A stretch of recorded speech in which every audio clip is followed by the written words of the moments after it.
tidak ditahannya seorang Putri Chandrawati, tersangka kasus pembunuhan Brigadir Joshua Huta Barat.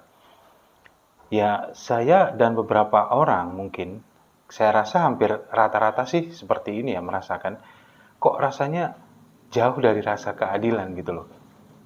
Perlakuan istimewa pihak kepolisian kepada Putri Chandrawati dengan alasan kesehatan dan alasan kemanusiaan ini patut dipertanyakan sebetulnya.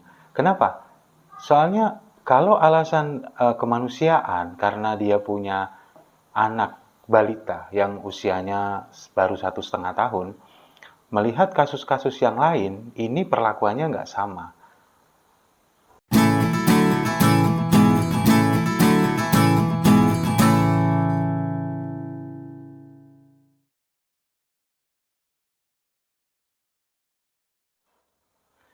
Salam damai untuk Indonesia, berjumpa lagi bersama saya, Papa Dimas. Info kali ini merupakan keresahan saya dan juga mungkin juga keresahan beberapa netizen yang ada di Indonesia tentang tidak ditahannya seorang Putri Chandrawati, tersangka kasus pembunuhan Brigadir Joshua Huta Barat.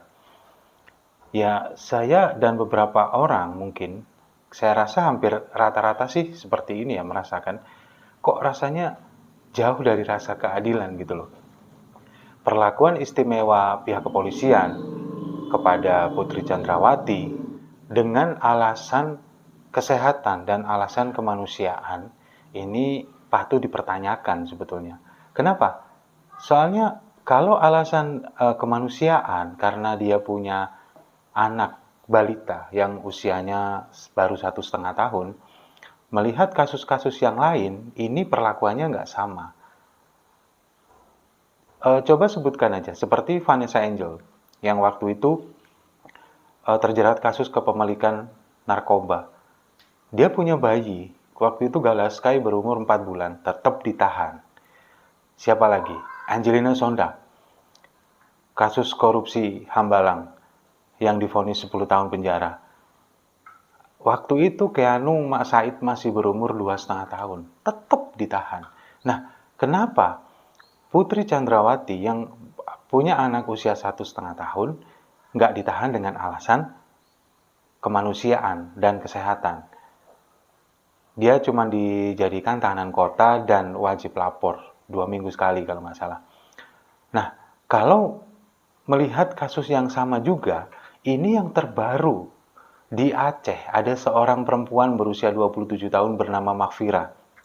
Anaknya kembar 3 dan tiga-tiganya juga ikut ditahan di rutan karena dia terjerat kasus calo ASN di tahun 2015 lalu ya, penerimaan ASN, aparatur sipil negara. Nah, ini juga ditahan dengan bayinya kembar 3 baru lahir, ditahan juga. Nah, ini kan berarti memang mencederai rasa keadilan kita. Bahkan banyak publik yang menduga kenapa Putri Chandrawati ini kok nggak ditahan.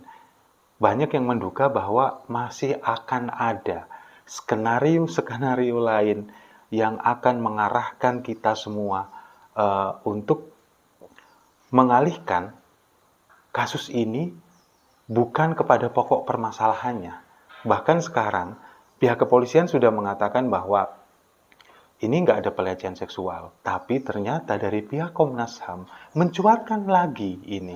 Ini katanya ada pelecehan seksual. Bahkan dari Komnas Perempuan, ini juga membela Putri Chandrawati. Katanya Putri Chandrawati ini sering curhat juga tentang kasus pelecehan seksual yang menimpa dirinya. Jadi dibela oleh Komnas Perempuan. Nah, padahal seharusnya kalau Komnas Perempuan ini mau membela, harusnya ibu dari Brigadir Joshua Huta Barat ini yang harusnya dibela. Karena dia kehilangan anaknya, sudah meninggal karena dibunuh, kemudian sekarang masih ya entah ini benar atau enggak. Kalau menurut saya dia difitnah menjadi pelaku pelecehan seksual. Tapi entah ini benar atau enggak. Tapi kalau menurut saya, dia ini seolah-olah difitnah melakukan pelecehan seksual. Karena dalam rekonstruksi kemarin nggak ada adegan pelecehan seksual itu nggak ada. Makanya saya bilang ini fitnah gitu loh, nggak ada buktinya. Bahkan rekaman CCTV pun masih juga belum dibuka sampai sekarang, sampai detik ini. Nah, kemudian selain Komnas Perempuan, Kak Seto, sudah manggilnya sudah bukan Kak lagi kayaknya ya, Kek Seto, karena usianya udah 70 tahun ya. Ini juga membela Putri Chandrawati. Katanya anaknya ini butuh perhatian khusus dari orang tuanya. Nah, tapi di kejadian yang hampir sama, di kasus penahanan seorang ibu yang di Aceh, Mahfira ini, dengan anaknya yang kembar 3, nggak ada tuh suaranya Kak Seto sama sekali. Tapi di kasus ini, Kak Seto ini maju paling depan, terdepan, membela Putri Chandrawati dan juga anaknya. Seolah-olah dia mencari panggung di sini. Tapi di kasus Mahfira sama sekali nggak ada suaranya. Bahkan di kasus-kasus lain sepertinya juga nggak ada. Karena ini memang kasus ini sudah menjadi sorotan nasional, seolah-olah kayak Seto ini kepingin menunjukkan bahwa dia ini masih eksis begitu. Nah, kemudian ada lagi seorang anggota DPR RI Komisi 3 dari Partai Gerindra, Desmond Junaidi Mahesa. Ini juga membela Putri Chandrawati. Dia mengapresiasi pihak kepolisian yang tidak menahan karena alasan kemanusiaan. Tapi di kasus-kasus lain, pernah nggak kedengeran suaranya Desmond ini? Saya kok kayaknya curiga ya dengan Desmond ini. Nggak tahu kenapa ya. Dari awal rapat dengar pendapat dengan Ketua Kompolnas, maksud MD waktu itu sebagai Ketua Kompolnas, kemudian juga dengan Kapolri, dan sekarang dia membela Putri Chandrawati. Kayak saya curiga dengan orang ini, beneran nggak tahu. Tapi curiga dalam hal apa? Nggak tahu. Pokoknya curiga aja. Tapi dengan kasus Putri ini, yang setahu saya, sepemahaman saya dari sering berdialog dengan rekan-rekan praktisi hukum, suatu kasus yang ancaman hukumannya di 5 tahun atau lebih kan harusnya ditahan. Nah, Putri Chandrawati ini kan ancaman hukumannya lebih dari 5 tahun karena dia diduga ikut terlibat dalam 340 pembunuhan berencana. Nah, padahal di pasal 340 KUHP ini untuk ancaman pembunuhannya berbunyi seperti ini. Barang siapa sengaja dan dengan rencana terlebih dahulu merampas nyawa orang lain diancam karena pembunuhan dengan rencana atau murd dengan pidana mati atau pidana penjara seumur hidup atau selama waktu tertentu paling lama 20 tahun.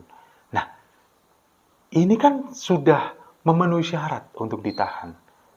Kenapa ini tidak dilakukan? Ini yang akhirnya menimbulkan banyak kegeraman dari publik, terutama dari keluarga pihak korban, keluarga Brigadir Joshua. Karena dinilai ini mencederai rasa keadilan. Saya pun juga merasa seperti itu. Kenapa?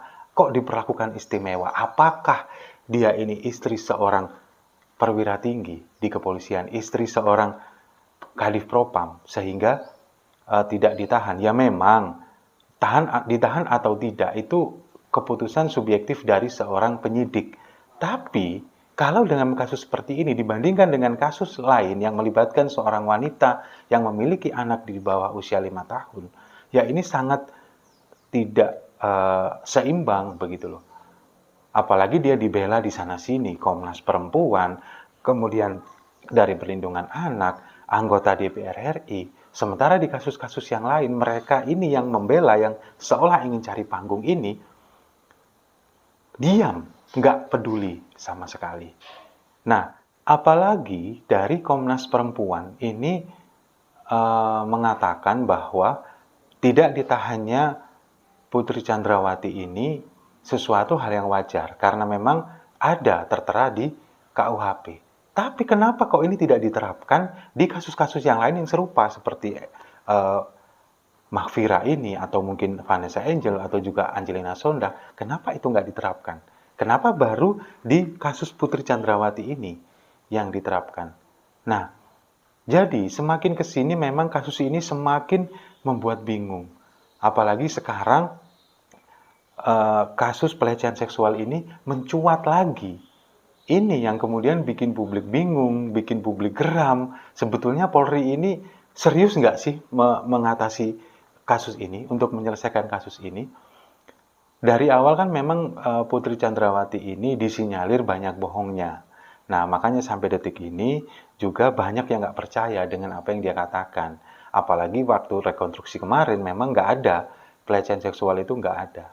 Nah, terlepas dari itu semua, memang sudah seharusnya memang Putri Chandrawati ini ditahan kalau dia disangkakan dengan pasal 340 pembunuhan berencana. Atau, ini mungkin saran saya, supaya Putri Chandrawati ini ditahan, mungkin dia harus ikut touring mobil mewah dulu kayaknya. Tetap ya, balik lagi ke Roy Suryo. Jadi ikut touring, kemudian pakai penyangga leher, ketawa-ketawa, nah baru deh itu bisa ditahan ya. Tapi apapun itu, kita tetap kawal kasus ini sampai benar-benar menemukan titik terang, dan kita dukung terus Kepolisian Republik Indonesia untuk menyelesaikan kasus ini. Karena kasus ini memang uh, kejahatan luar biasa menurut saya. Extraordinary, katanya Pak Mahfud MD. Ya, kita kawal terus, dan sambil kita menunggu hasilnya, kita menunggu sidangnya, kita tunggu sambil ngopi sama-sama. Setuju ya?